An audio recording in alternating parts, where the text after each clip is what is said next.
Puspos ng diwa ni Andres Bonifacio at lahat ng mga bayani ng ating bansa, ang Makabayang Koalisyon ng Mamamayan, kasama ang kanyang mga senatorial candidates at kandidato sa party list, ay sisimulan sa araw na ito ang opisyal na kampanya para sa halalang 2025.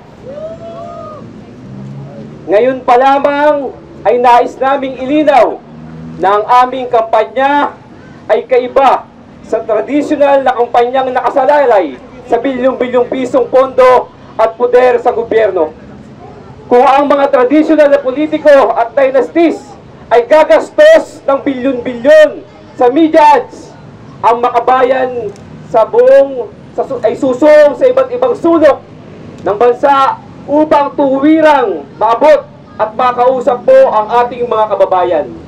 Kami ay magbabahay-bahay, iikot ng mga palengke, terminal at paaralan, tatawid ng mga ilog at pilapil upang direktang makaugnayan ang pinakaaping mga sektor ng ating lipunan.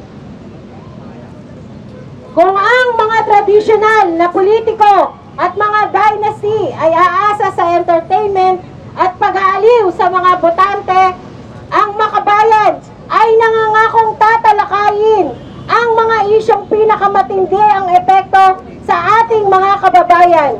Mataas na presyo, mababang sahod, talamak na korupsyon, kawalan ng soberanya at tunay na demokrasya.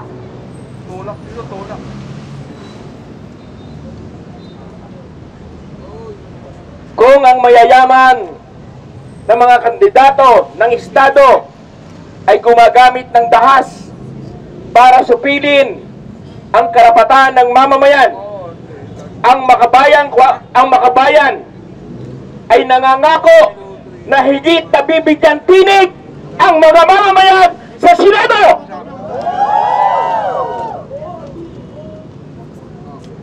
Kung ang mga politiko ay nagsasama-sama sa unity na nakabatay sa makitid na interes nila, tinitiyak ng Makabayan na ang pagsasama-sama nito ay naaayon sa prinsipyo at programa para sa pambansang demokrasya.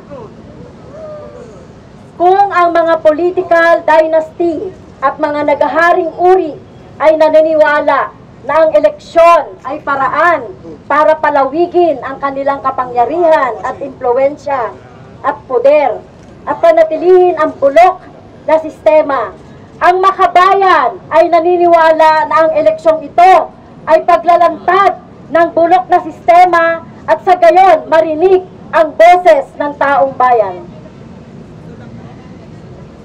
Sawang-sawa na ang tao sa paulit-ulit na panlilinlang at pagpapaasa. Ngayon ay may pagpipilian na ang taong bayan. Hindi lamang ang kadiliman at kasamaan. Hindi lang ang Duterte at Marcos. Piliin natin ang mga kandidatong senador mula sa hanay ng taong bayan. Piliin natin ang mga party list na tunay nakakatawan sa mga inaapi.